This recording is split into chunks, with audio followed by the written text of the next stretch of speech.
Aí, pronto, agora deu certo. Agora, boa noite, Ivan. Como é que tá? Tudo bem? Boa noite, meu irmão. Tá me ouvindo? Tudo certo. Que bom. O Então, pessoal tá entrando aí. isso, bem-vindo a todos aí, pessoal. Sejam muito bem-vindos. A Lilian perguntou como é que entra. Lilian, você vai entrar daqui a pouquinho. Vou te mandar o convite. E aí você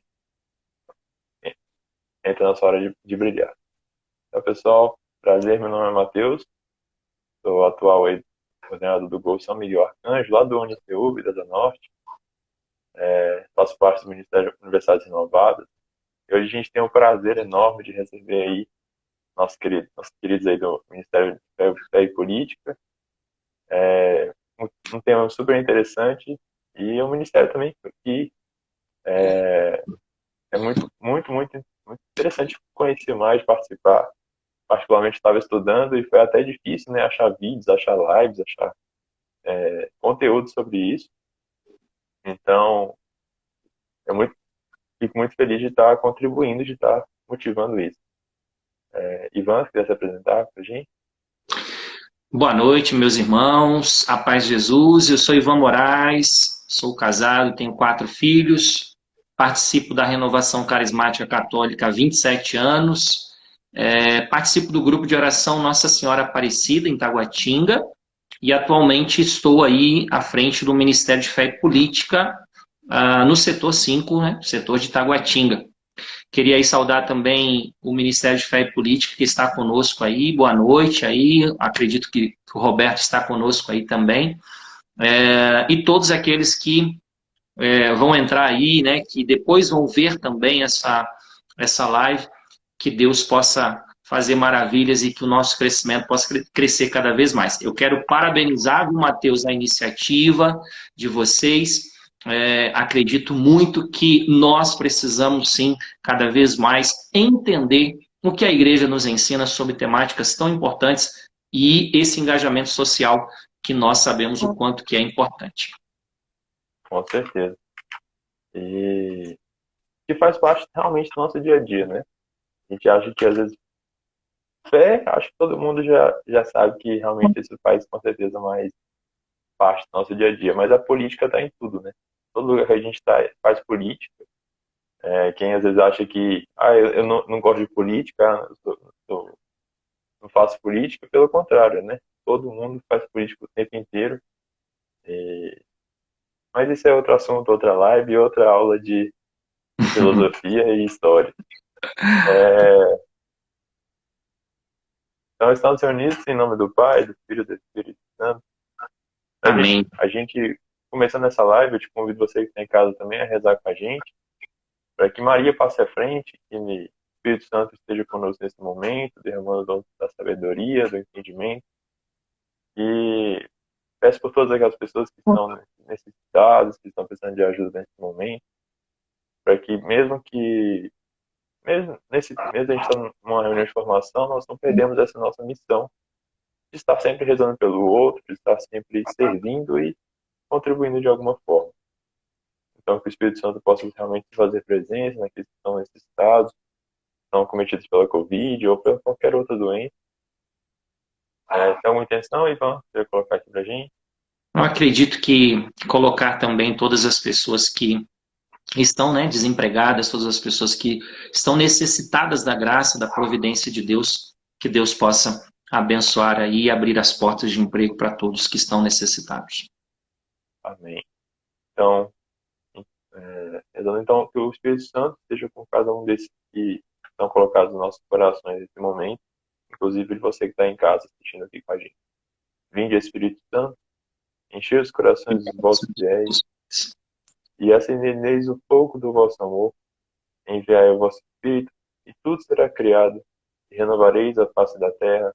Oremos, ó Deus que instruísse os corações dos vossos fiéis, com a luz do Espírito Santo, fazer que apreciemos retamente todas as coisas, segundo o mesmo Espírito, e gozemos sempre da sua consolação, por Cristo Senhor nosso. Amém. Em nome do Pai, do Filho e do Espírito Santo. Amém. Amém. Então, irmãos, começando a live de hoje, a gente Deus colocou no nosso coração aí a passagem de Êxodo, como estava na divulgação. E eu vou começar lendo então para vocês aqui, e a gente poder começar a partilhar esse momento de bate-papo. Então, é realmente um bate-papo, uma live universitária. Então, sinta-se à vontade para comentar aqui, se quiser fazer alguma pergunta. Aqui embaixo vai ter um balãozinho como interrogação, você pode clicar aí ou escrever no chat também. A pergunta já chega aqui para a gente rapidamente.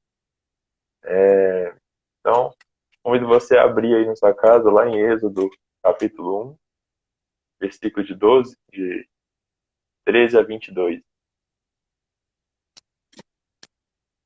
Então, alguém manda no chat aí, amém, misericórdia, procurando ainda. Então, vamos lá.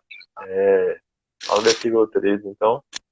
Impunham-lhes a mais dura servidão e amarguravam-lhe a vida com duros trabalhos na argamassa e na fabricação de tijolos, bem como toda sorte de trabalhos nos campos e todas as tarefas que lhes impunham tiranicamente. O rei do Egito dirigiu-se igualmente às parteiras dos hebreus. Uma se chamava Séfora e outra Fua, e disse-lhes: quando assistires as mulheres dos hebreus e as virdes sobre o leito, se for um filho, mata-lo. Mas se for uma filha, deixai-a viver. Mas as parteiras que temiam a Deus não escutaram as ordens do rei do Egito, deixando viver os meninos. O rei mandou-as chamar, e então disse-lhes: por que agistes assim e deixaste viver os meninos? Elas responderam a Faraó: as mulheres dos hebreus não são como as dos egípcios. Elas são vigorosas e já dão à luz antes que chegue a parteira. Deus beneficiou as parteiras. O povo continuou a multiplicar-se e espalhar, porque elas haviam temido a Deus e ele fez prosperar suas famílias. Então o Faraó deu esta ordem a todo o seu povo: todo menino que nascer, atirá-lo-eis ao Nilo. Deixareis, porém, viver todos os meninos. Palavra do Senhor. Graças a Deus. Uma passagem muito forte, né? Muito simples, conta todo um retrato daquela época, mas muito forte, muito pesada. Mostra realmente um período bem complicado.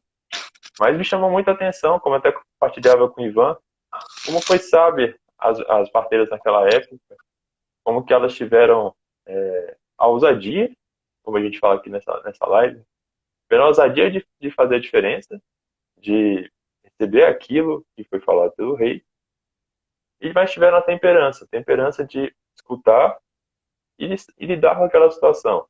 Tiveram ali uma desculpinha, né? Como a gente fala hoje, né? Um migué, de deixar ali falar pro rei, antes da gente chegar, os meninos já nasceram, já está tudo resolvido. Então a gente não tem como agir. Então, elas souberam lidar com aquela situação. E Deus as abençoou. Quer completar, Ivan? É isso mesmo. O texto do Êxodo, ele nos chama a atenção, né? Justamente por conta dessas duas temáticas que é a proposta da live. E a compreensão que nós temos que ter, né, nós que somos chamados a anunciar o Evangelho, nós que somos chamados, né, como cristãos, como católicos, a entender que existe uma autoridade civil que nós devemos obediência, nós devemos o respeito. Isso é bíblico, conforme nós poderíamos pegar Romanos capítulo 13, que tem toda a fundamentação bíblica de que existe uma autoridade que é dada por Deus e nós assim o respeitamos. Nós, cristãos, somos chamados a respeitar, a pagar os nossos impostos e por aí vai. Mas nós não podemos deixar, nós não podemos nos furtar que existe sim, né, essa autoridade civil, mas nós somos chamados a, e até o catecismo da igreja vai dizer, Mateus, que nós somos obrigados a não aceitar quando essas leis, quando essas autoridades, quando a lei for contra uma exigência de ordem moral, que vai contra a mensagem do Evangelho, nós somos chamados a levantar e dizer não a esse tipo de proposta. É aí que entra a ousadia e que vai entrar também a temperança, que daqui a pouquinho nós vamos falar sobre essa ligação aí.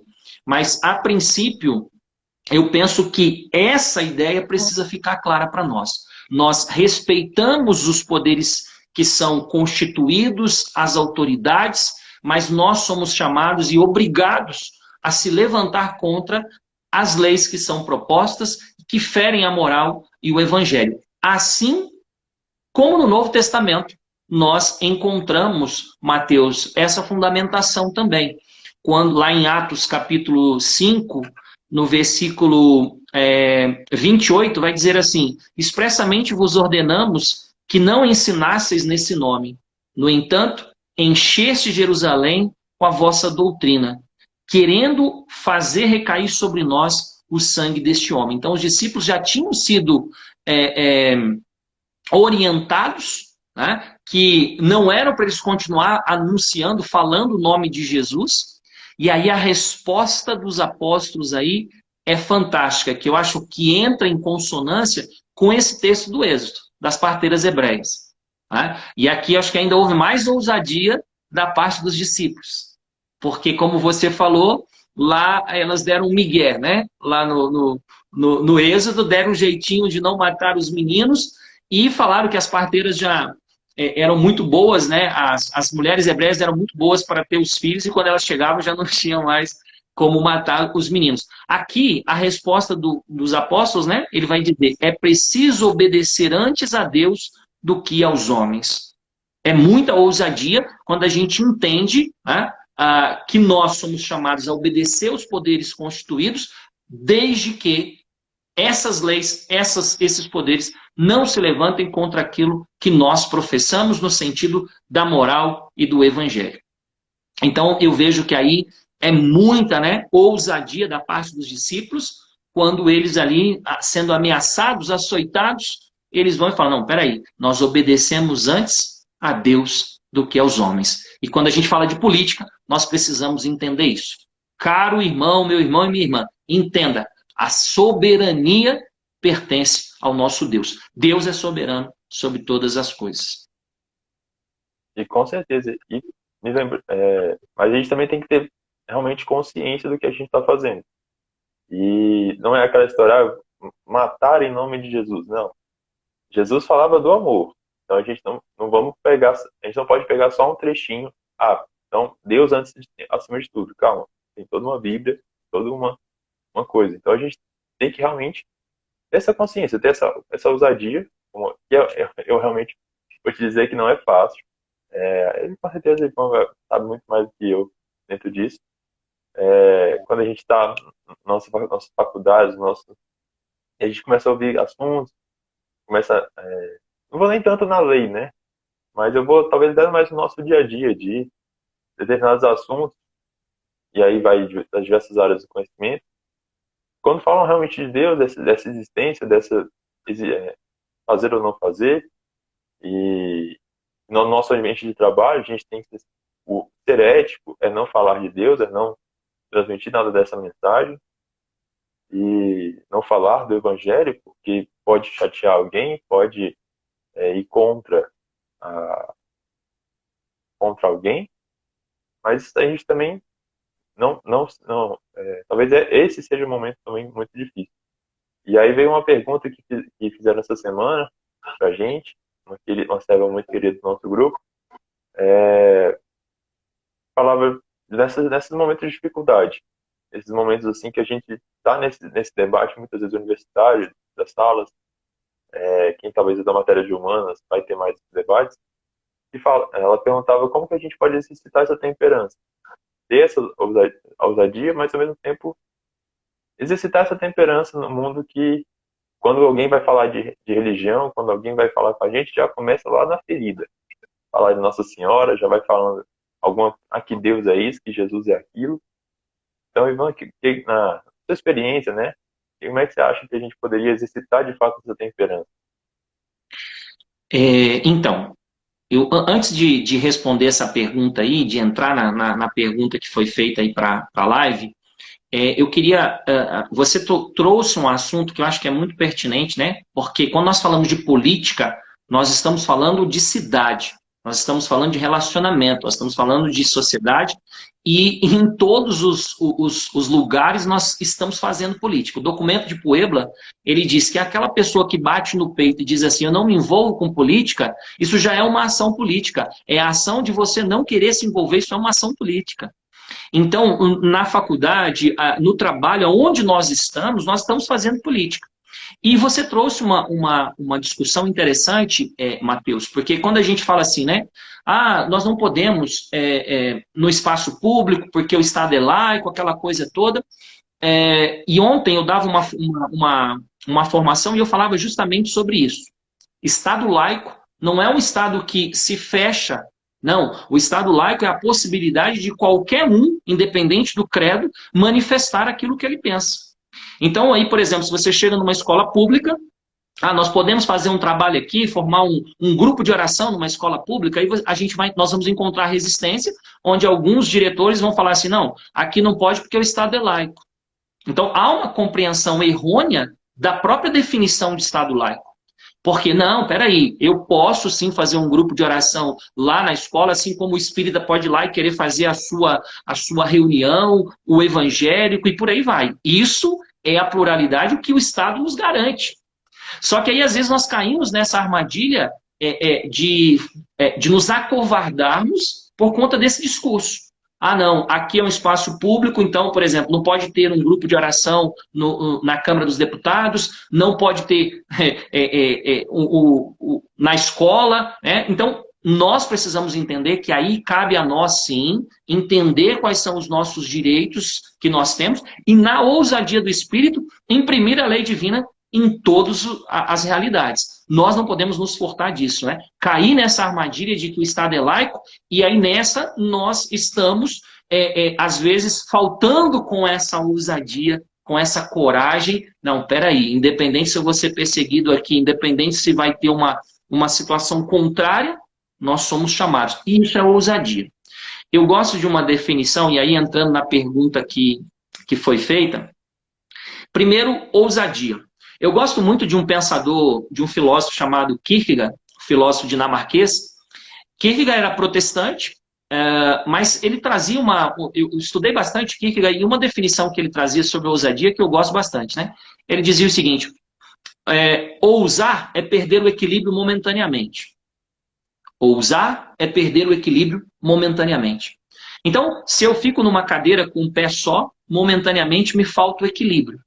Toda ousadia é perder o equilíbrio momentaneamente. Mas olha que interessante que ele diz: momentaneamente. E se nós pudéssemos pegar a temperança, que é aí que entra essa ligação que parece, né, que é meio antagônico, mas de que forma nós vamos conseguir manter a temperança e sendo ousado nesses espaços públicos, na nossa família, em qualquer lugar? Porque quando a gente fala de família, nós estamos falando também de política. Porque cada família tem as suas leis políticas, a sua organização política. Aristóteles ainda ia trabalhar que a política começou na família. Então, nós não podemos nos furtar. Só que a gente vai entender, e aí que nós precisamos entender, que quando nós somos ousados, nós estamos perdendo o equilíbrio momentaneamente, mas nós não podemos perder a ação do Espírito, a virtude da temperança, porque temperança é a moderação. Temperança é a gente saber que ali nós estamos exercendo os nossos direitos, mas nós continuamos sendo cristãos. E eu não tenho que... É uma situação difícil? Muito difícil. Esse é o grande desafio para nós. Porque aí o sangue sobe, e aí aquele momento de que a gente perdeu o equilíbrio momentaneamente, mas nós não perdemos, nós não podemos sair da graça de Deus. E aí, quando a gente se depara com o pensamento contrário, nós começamos a debater não mais ideias, mas nós debatemos pessoas. É aí que nós começamos a dar o contra-testemunho como cristãos. É aí que falta temperança. Porque a gente começa num diálogo, a gente começa a fazer um debate, daqui a pouco nós estamos partindo para agressão, às vezes não física, mas verbal, onde nós estamos ali dando o contra-testemunho. Então, nós precisamos entender que o desafio é esse. Eu preciso da unção do Espírito que me leve a essa ousadia, a parresia, mas ao mesmo tempo entender, peraí, eu sou cristão. Eu sou cristão e seguindo a palavra, nós precisamos entender que nós não estamos ali para agredir. Gente, esse que é o grande problema. E aí que entra a têmpera, a moderação, a temperança.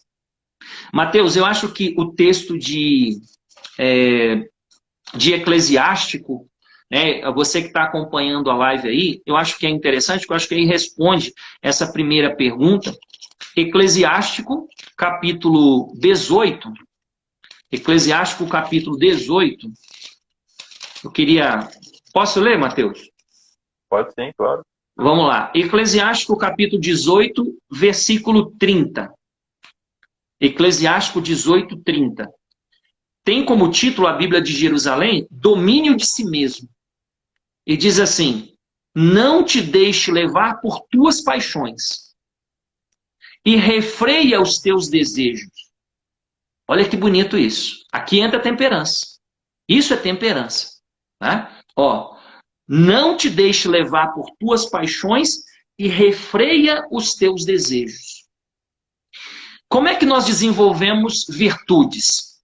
Pelo hábito. O vício é a mesma coisa. Tanto o vício como as virtudes, nós desenvolvemos a partir do hábito. E se nós nos habituamos a um debate, aonde eu esqueço que eu sou cristão, aonde eu estou ali e eu começo a ferir, veja, isso não é ousadia.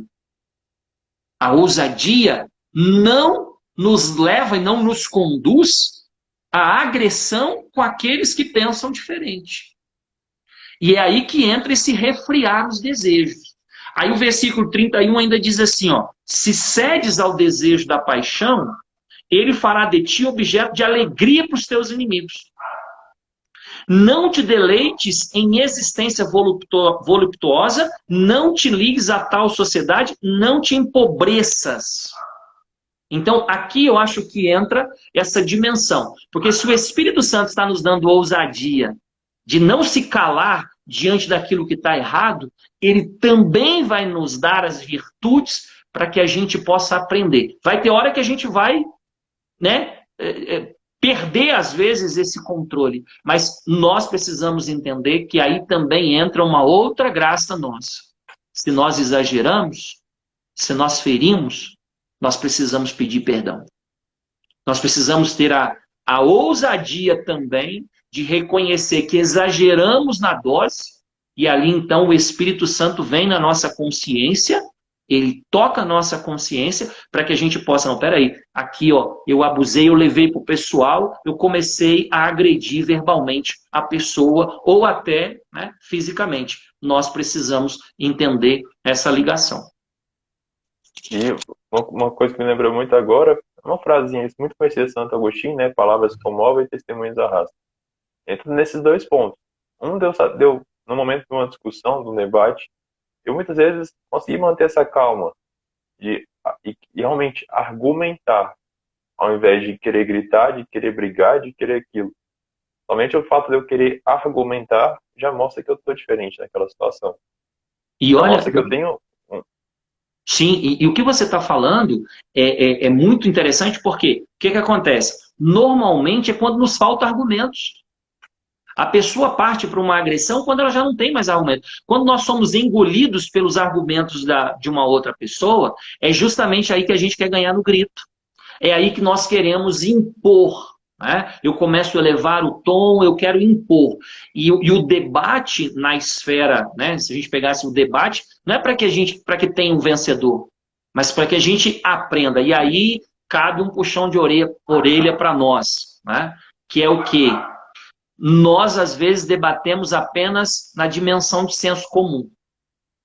Então, por exemplo, nós estamos falando de política. Qual seria a primeira, vamos dizer assim, tarefa, né? O professor gosta de passar tarefa. Qual seria a primeira tarefa para nós, para que nos ajude, para que a gente não caia nessas armadilhas de perder o controle? Porque se você tem argumento, você continua na esfera do debate. É estudar o que a igreja pensa. Então, por exemplo, para eu ter uma dimensão boa do pensamento social, político da igreja, o que eu tenho que estudar? Eu tenho que pegar o compêndio, Doutrina Social da Igreja, 460 páginas de compêndio, e pelo menos umas 12, 13 encíclicas, desde a Rerum Novarum, que compõem o corpo social da igreja. Agora, imagina, nós carismáticos, nós cristãos, afiados, com argumentação, sabendo daquilo que nós defendemos e professamos. Isso já é um passo extraordinário para que a gente possa não cair na armadilha de ir para o embate e agredir as pessoas. Porque eu estou seguro, eu tenho conteúdo. Eu não estou debatendo o senso comum. Eu vi um vídeo de 5 minutos, pronto, agora eu já sei, eu já domino o assunto, então eu vou para o debate. Não, você vai ser engolido. Vai ser engolido. Muitas vezes falar que você não sabe, também ter essa humildade de falar, não sei, é muito melhor do que você falar uma coisa errada. Com certeza. Uma coisa, dar falso testemunho, né? Você inventar uma coisa ali e falar, porque aquela pessoa, beleza, pode ser que ela acredite que você falou e você ganhou aquele debate, mas você está levando fake news, você está levando uma informação errada à frente. Com certeza. Ou senão você pode realmente ser engolido aí mesmo, porque aí você falou uma coisa errada e pronto, você vai ser engolido naquele debate. Então, às vezes, falar para reconhecer que você não sabe, ouvir aquela outra pessoa, ter essa humildade, faz parte. Quebra também o conceito de que aquilo que você está defendendo é fechado, que você não existe pluralidade, que você não tem essa abertura para ouvir o outro também, entender o outro. Eu caio nessa questão, falando um pouco de mim mesmo, de às vezes não ter tanto conhecimento. Mas eu tenho muito fim de ouvir. Aquela conversa pode ser que realmente eu não saia vencedor, mas eu saio com conhecimento de outra religião, saio com conhecimento de outra pessoa, e quando eu chegar em casa eu vou estudar. E aí eu vou entender se aquela pessoa falou a verdade ou não. E num próximo debate, aí sim eu vou estar preparado para defender aquilo que eu acredito. E eu acho que uma outra coisa que a gente precisa entender é que nós não buscamos o conhecimento, né, apenas para fazer... E é interessante porque o apóstolo Pedro, na primeira carta, capítulo 3, verso 15, ele diz assim: nós devemos sempre estar prontos quando formos interrogados em quem nós colocamos a nossa confiança. Mas fazei com suavidade e respeito. Eu acho que aí entra essas duas dimensões. Eu procuro conhecimento, eu mergulho no conhecimento, eu quero saber. Quando eu entrei na Renovação Carismática há 27 anos, as pessoas falavam assim para mim: ler a Bíblia é bom, eu li já 24 vezes. Você tem que rezar, é bom, eu comecei a rezar, estou rezando. Você tem que conhecer o catecismo, você tem que conhecer. E, gente, o site do Vaticano é uma riqueza absurda que nós católicos não usamos como deveríamos. Há uma profundidade nos ensinamentos da igreja extraordinário, e principalmente, né, em relação às questões sociais e políticas. Então nós precisamos mergulhar, gastar tempo. Eu falo assim, gente, você entra no site do Vaticano, ali você encontra conteúdo sólido, profundo, que vai te levar para você estar, como o apóstolo Pedro diz, peraí, eu devo sempre estar pronto para responder quando for interrogado, mas fazer com suavidade e respeito. Não cair na armadilha da paixão ideológica. Eu posso ter as minhas defesas ideológicas, claro. A militância, ela deve acontecer. Ela deve. Mas nós precisamos tomar cuidado para que nós não possamos nos iludir com a ideologia, porque toda ideologia é apresentada como perfeita. A diferença de ideologia para teologia é justamente essa. A teologia não mascara os fatos. Então, esse filtro nós temos que ter. Nós temos que passar por esse filtro de entender que nós podemos e devemos fazer a nossa defesa, mas tomar cuidado com a ideologia que às vezes nos leva à cegueira, a uma paixão, e aí eu já estou defendendo não uma ideia, estou defendendo ali porque eu tenho uma paixão sobre aquilo e eu acabo então perdendo o equilíbrio, né, para discutir e para continuar fazendo a nossa defesa. Entender, né? Como você falava anteriormente, dessa paixão, né? Não entender que aquela pessoa não é imaculada, né? Ninguém como diria, ninguém tem esse dogma de Nossa Senhora de ser 100% perfeito, e tudo que ela falar vai ser perfeito, tudo que ela falar vai estar certo. E até mesmo qualquer pessoa pode errar, né? E, como você falou, nenhuma ideologia é perfeita. É uma ideia. E E eu acho e aí a gente entende assim, uma coisa interessante, quando nós falamos de política, eu encontro muitas pessoas que estão muito decepcionadas com a política, e nós não conseguimos fazer essa separação, né? Eu lembro que em 2018, muitas pessoas me mandavam mensagem, me dá uma ajuda aí, eu voto em quem? Por exemplo, para senador.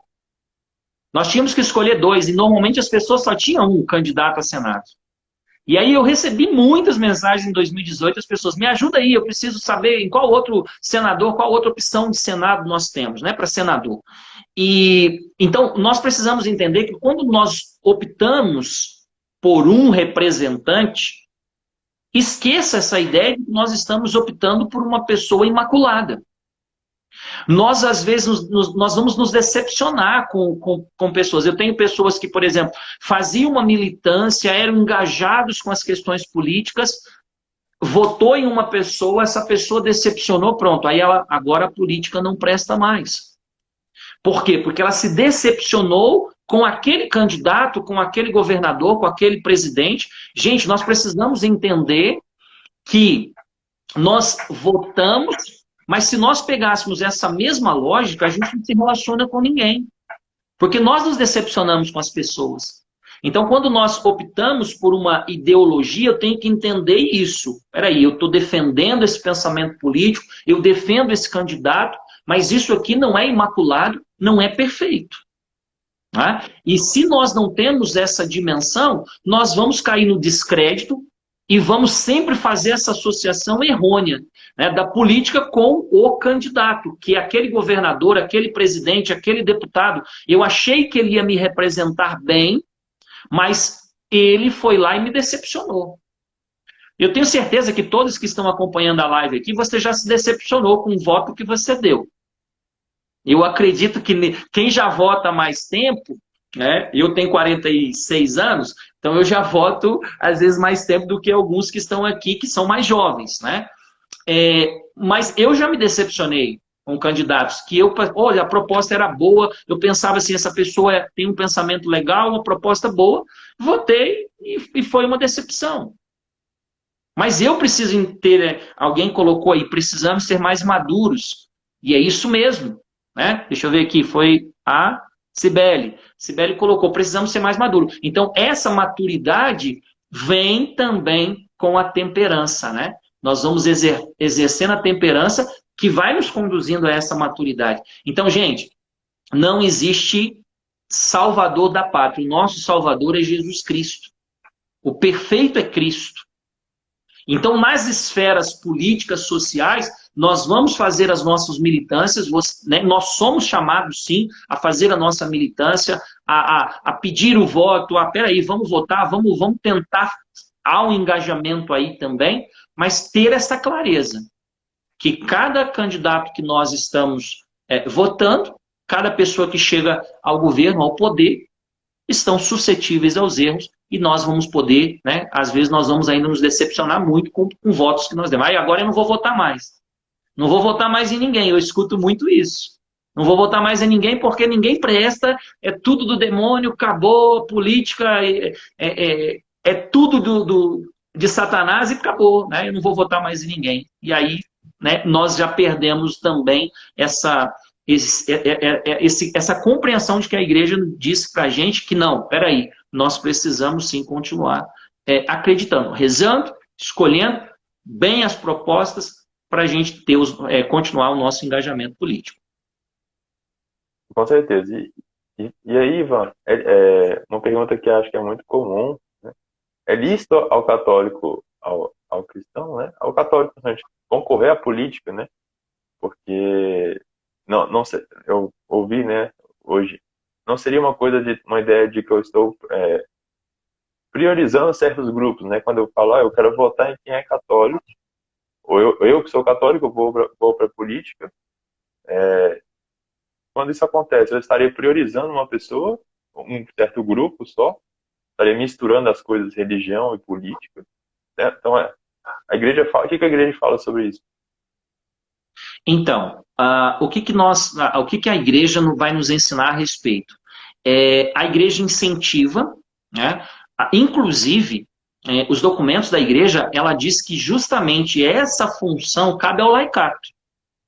São os leigos que devem e que se sentem vocacionados, sim, devem sim colocar o seu nome à disposição. Há são vários, né? A doutrina social, vários documentos que o próprio catecismo vai dizer justamente isso. Olha, é lícito, é necessário esse engajamento partidário, esse engajamento político, em todas as esferas, seja no nosso trabalho, na nossa casa e tal. Mas, quando nós vamos escolher o representante, claro, nós optamos por pessoas que nós acreditamos nas ideias que ele defende, no projeto que ele tem, mas deixar claro que um representante não é agora falando de católicos, tá? Falando a visão católica. Para a Igreja Católica, o candidato, o parlamentar, ele não é representante da igreja. Ele é representante do povo. Então, nós precisamos entender que ali, quando nós votamos, nós não estamos votando em uma pessoa para exclusivamente chegar lá e representar a igreja. Nós estamos ali escolhendo bons cidadãos, e se esses bons cidadãos são cristãos e que defendem princípios que eu também defendo, isso vai ter um peso. Mas deixando claro que ali ele é um representante do povo.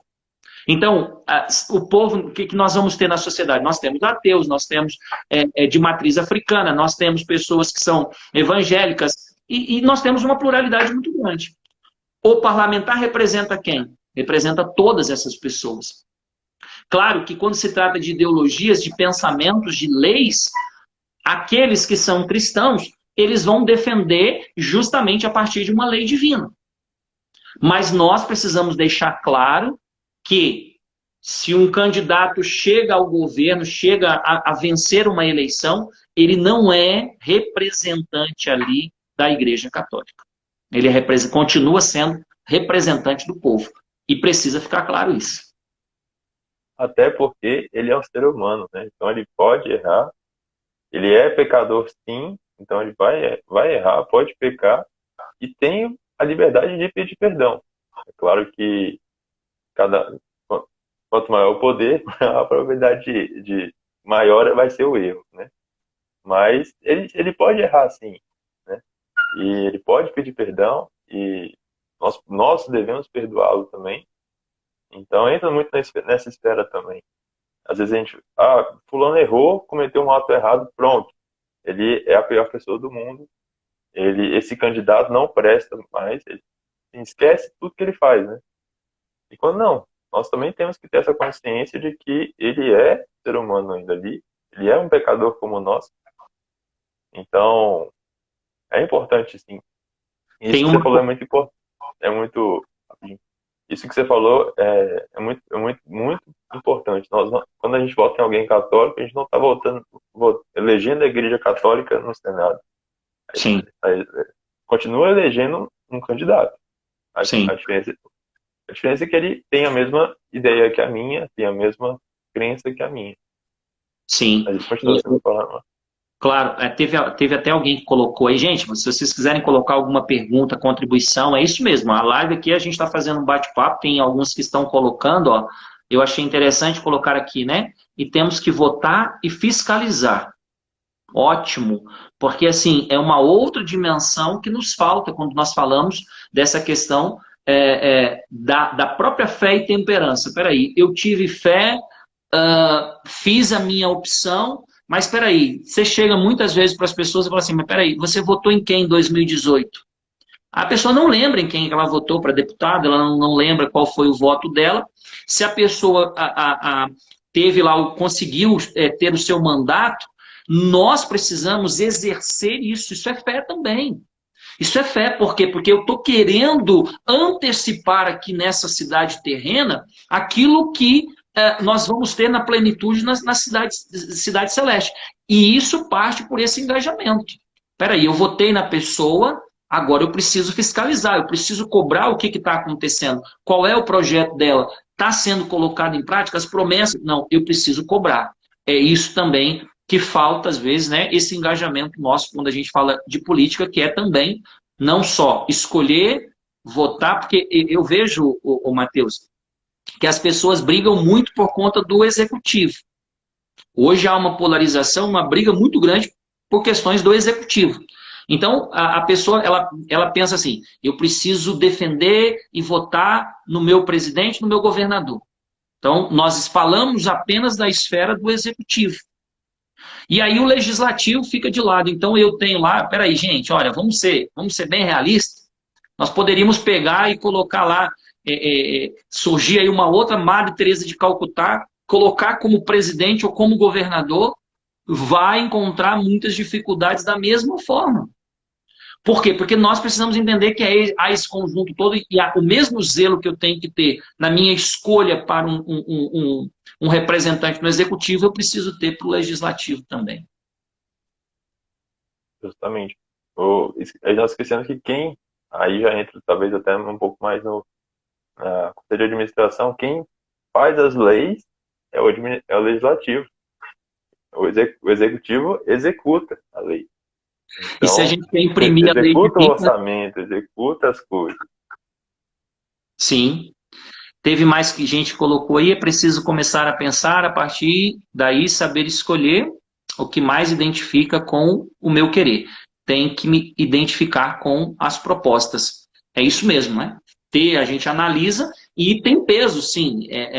Eu quero votar e essa é a liberdade da gente escolher as pessoas. Peraí, esse aqui tem o perfil que eu gostaria de. Porque você está votando em alguém que vai te representar, né? Porque nós vivemos uma democracia indireta e nós escolhemos as pessoas, justamente essas pessoas que vão nos representar. E aí eu tenho que analisar não só se ela é católica, mas conhecer realmente, mas espera aí, ela é uma pessoa que parece ser uma pessoa honesta, parece ser um cristão, mas espera aí, há um projeto que ele estruturou, quais são as ideias, o que ele realmente defende.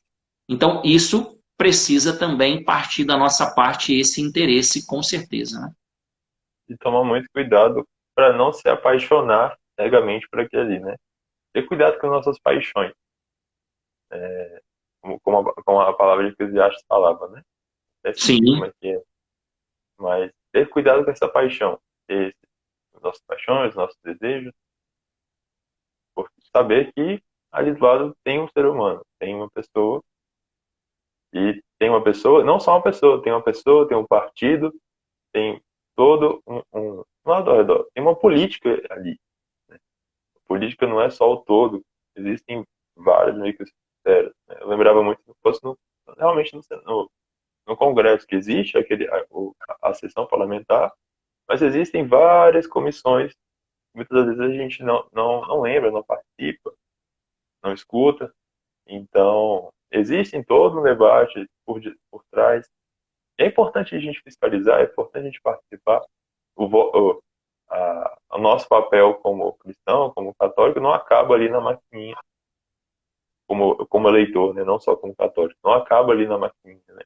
Ele tem que continuar, como acho sim. que o Roberto falou pra gente. Tem alguma colocação aí? Não, acho que não.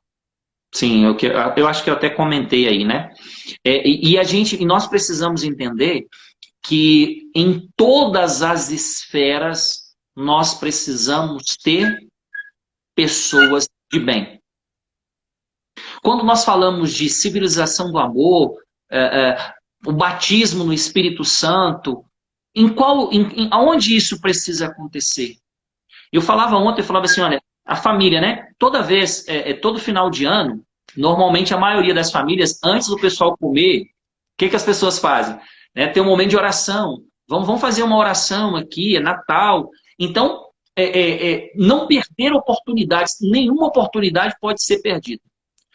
Espaço vazio vai ser sempre ocupado, ou por gente de luz, ou por gente das trevas. O espaço vazio vai ser sempre ocupado. E aí nós precisamos entender quem que nós gostaríamos que ocupasse esses espaços. E não só os espaços, aqui eu me refiro a um espaço com um mandato, mas como nós, cristãos, somos chamados, né, lá na universidade, no trabalho, em qualquer esfera, tem um espaço vazio. Nós precisamos ocupar esse espaço. Isso que você falou talvez até já responda a pergunta que o Sibeli fez, como nós, universitários católicos, podemos fazer parte desse contexto político. E talvez a primeira coisa que vem realmente é a gente querer participar, talvez até ocupar essas vagas, desde um cenário político universitário, onde nós temos ali os DCS, temos os centros acadêmicos, e até em esferas maiores, né? Nós temos profissionais, nós temos pessoas técnicas, realmente, que podem ocupar esses locais, né? Sabem, tem essa ousadia, tem de argumentar, de trabalhar, como a gente falava lá no início da live. Sim, eu acho que a pergunta da Cibele, né? Foi a Cibele, né? Podemos fazer a nossa parte no contexto político. E eu acredito que o primeiro passo é justamente a gente se inteirar mais de qual é o pensamento político-social da igreja. Porque ninguém ama aquilo que não conhece. Como é que eu vou interagir? Como é que eu vou fazer uma defesa daquilo que eu não conheço? Então, quando a gente começa a estudar, olha, gente, se eu pudesse, eu falei uma vez para um padre isso, eu falei assim, olha, a doutrina social da igreja deveria ser um curso obrigatório em todas as paróquias, para todos os movimentos e todas as pastorais. Depois que eu comecei a estudar a fundo as encíclicas sociais, a doutrina social da igreja como teólogo, eu me apaixonei, porque é riquíssimo. Abre demais a nossa mente em relação às questões sociais e políticas. E com esse pensamento, com esse conteúdo, isso a gente impele. Porque muitas vezes, o que acontece? A gente tá vendo uma coisa errada acontecer, a gente está vendo um movimento estranho se levantar, e a gente está vendo aquilo, a gente tem vontade, parece que o espírito está ali borbulhando para que a gente faça alguma coisa, mas a gente se esbarra justamente nessa questão. Mas eu vou falar o quê? O que defesa que eu vou fazer? Qual é o pensamento que a igreja nos dá sobre essa questão social e política? Se eu estou buscando esse conhecimento, isso favorece demais para que a gente possa dar a contribuição.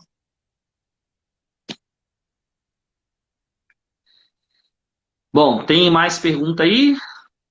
Tem, Em tempos... Vai ler aí, vai lá. Em tempos de grandes polarizações, como podemos nos livrar das armadilhas das ideologias? Você sabe que tem gente que gosta de polarização, né? Tem pessoas que defendem e falam assim, que a polarização ela precisa acontecer. Olha, não vamos entrar no mérito se deve ou não acontecer, mas como tomar cuidado, né, com essas questões para a gente não cair na armadilha, né, das ideologias. Bom, volto a reiterar. É errado o católico fazer militância? Não. E, inclusive, há um incentivo da igreja. Precisamos, sim, ser militantes, precisamos de um engajamento. O que nós precisamos tomar cuidado é como é que é feita uma militância. Como é que uma militância é feita? Porque a militância não é feita por todos. Existem pessoas que pensam que articulam as ideias e que entregam para a pessoa. Nós temos aí a massa que adere àquela proposta. Existem pessoas que são contratadas, são profissionais, podemos dizer assim, que são contratados para fazer esta militância. E aí que entra o cuidado que eu tenho que ter. Por exemplo, para eu transmitir como católico uma imagem que eu recebi no meu WhatsApp, um vídeo, eu preciso entender que nós não podemos transmitir mentiras. Eu não posso contribuir. Então eu vejo que hoje há o grande problema hoje que eu percebo é que por trás, às vezes, daquele vídeo que parece inofensivo, peraí, o que está sendo jogado por trás disso? Então nós precisamos filtrar, porque a própria doutrina social da igreja vai nos fazer esse alerta. Peraí, nós não podemos furtar da verdade. Nós precisamos manter a verdade. Eu vou fazer uma militância, mas isso aqui que eu estou fazendo como militância, ela está amparada na verdade? Ótimo. Agora, eu gosto muito, quando a gente fala de polarização, tem um pensador, um filósofo que eu também gosto de ensinar para os meus estudantes, que é Russell, que ele trabalhava, né, o fenômeno e a questão de como fazer análise dos fenômenos que acontecem. E tem 3 classes que eu acho muito interessante, que eu acho que sintetiza essa questão da polarização. Russell dizia o seguinte: o fenômeno, e a política é um fenômeno, uma questão social, a primeira classe, ele se apresenta, quando o fenômeno é apresentado, ele está puro. Foi o que aconteceu. Qual é o primeiro passo quando a gente se depara com um fenômeno? Nós vamos julgar. Primeira esfera cai na esfera do julgamento. Aí eu julgo se isso é bom ou ruim. Bacana, não vejo nenhum erro. A gente julga pela visão, pelo aquilo que nós temos como visão de mundo, com as nossas crenças. Nós fazemos esse julgamento a partir das nossas crenças. Só que qual é o problema? Se alguém insiste com isso, com esse fenômeno, eu vou cair na terceira classe, que é do sentimento.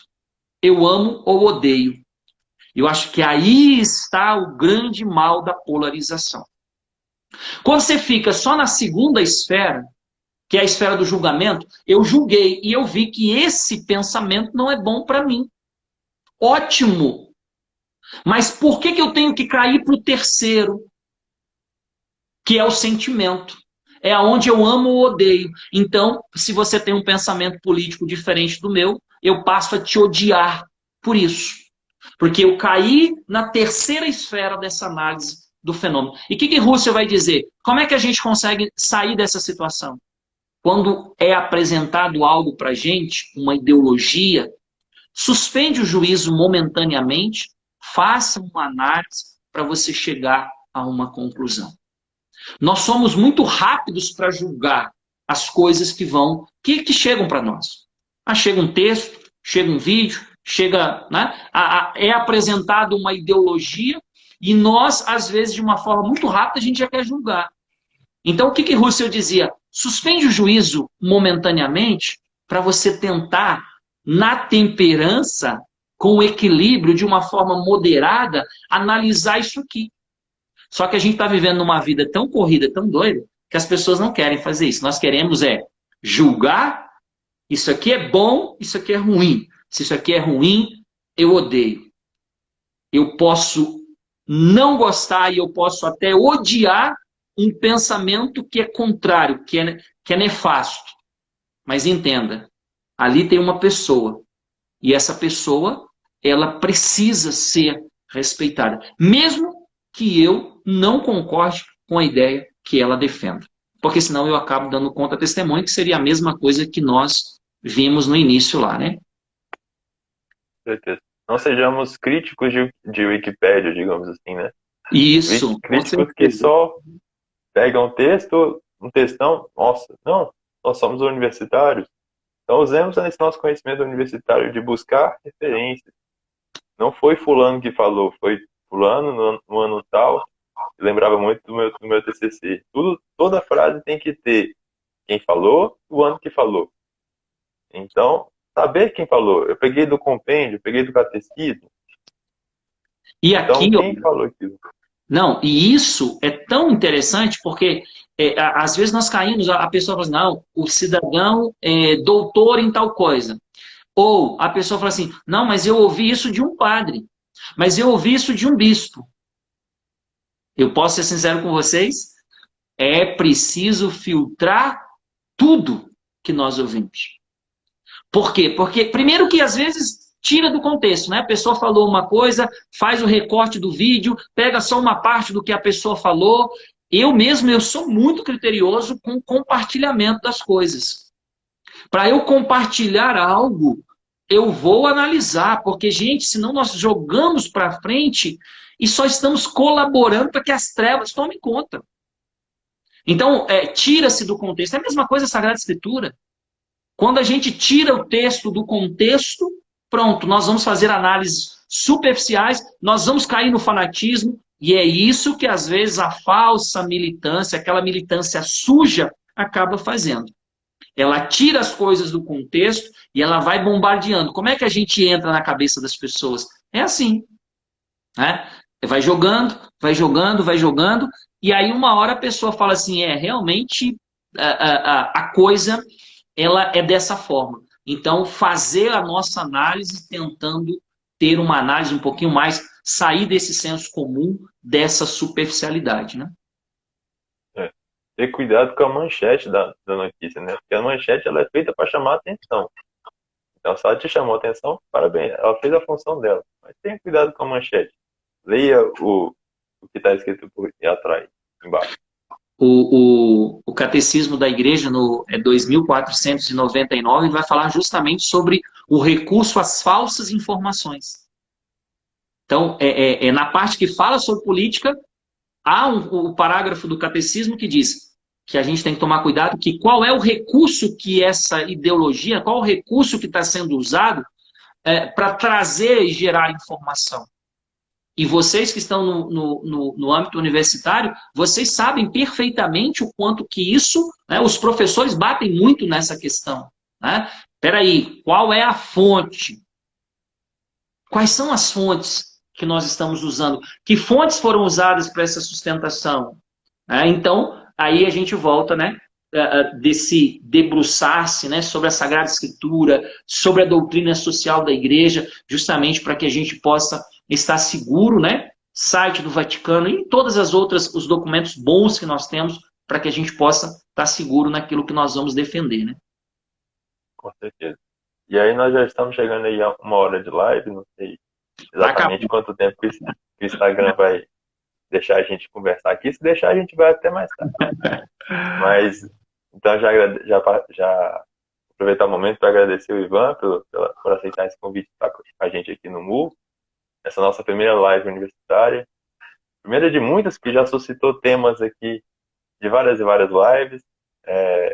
Então, agradecer ao Ivan, ao Ministério de Fé e Política, que aceitaram essa nossa ousadia. E agradecer a Deus também por essa oportunidade. Nossa, hoje eu aprendi demais, muito, muito, muito mesmo. E eu que agradeço assim a oportunidade, né, de estar com vocês. Eu acho que é riquíssimo esse conteúdo, né? A gente tem encontrado muitas lives que tem por aí, mas eu acredito que nós podemos evoluir nesse sentido, crescer, né? Já colocar aí temática para falar sobre doutrina social. Eu acredito que, né, não, são conteúdos que nós podemos aí trazer para outros momentos e parabenizar a ousadia do MUR, né? Gente, sejam ousados, o mundo precisa de ousadia. E volto à frase de Kierkegaard, ousar é perder o equilíbrio momentaneamente. E eu esqueci de falar o restante da frase dele. Ele dizia, ousar é perder o equilíbrio momentaneamente. Não ousar é perder-se definitivamente. Então, olha que maravilha. Ousar, nós perdemos equilíbrio momentaneamente. Quando a gente não ousa, nós vamos continuar sendo massa, nós vamos continuar vivendo assim, a gente vai se perdendo, né?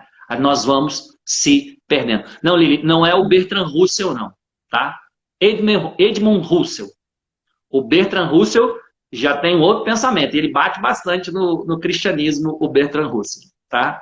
O que eu citei agora como na questão da análise dos fenômenos, foi o Edmund Husserl, tá? E agora, esse que eu estou falando da ousadia, é o filósofo Søren Kierkegaard, o dinamarquês, tá bom? O Kierkegaard dizia, ousar é perder o equilíbrio momentaneamente, não ousar é perder-se definitivamente.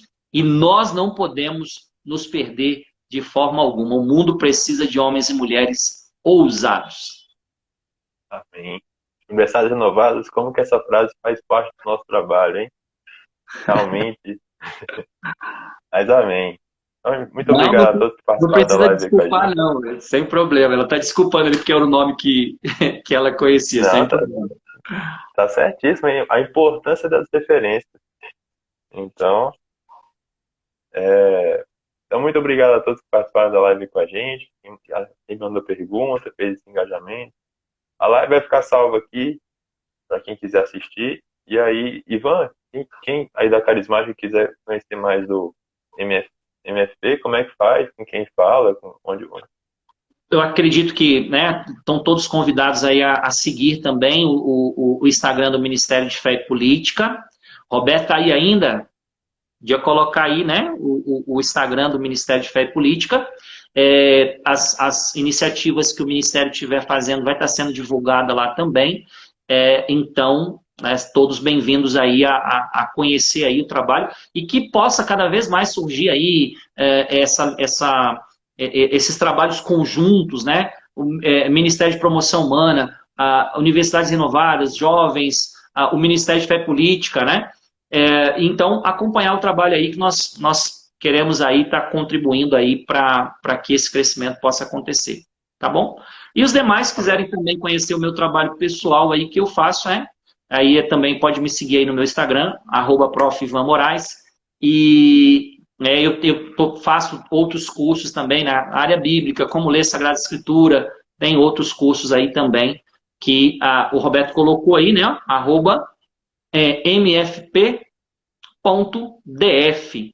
Aí é o Instagram do Ministério de Fé e Política. Segue a gente lá. Beleza, gente? Obrigado. Boa noite a todos. Fiquem com Deus. Estamos e Até mais, continuamos gente. reunidos em nome do Pai, do Filho e do Espírito Santo. Amém. Abraço, Ivan.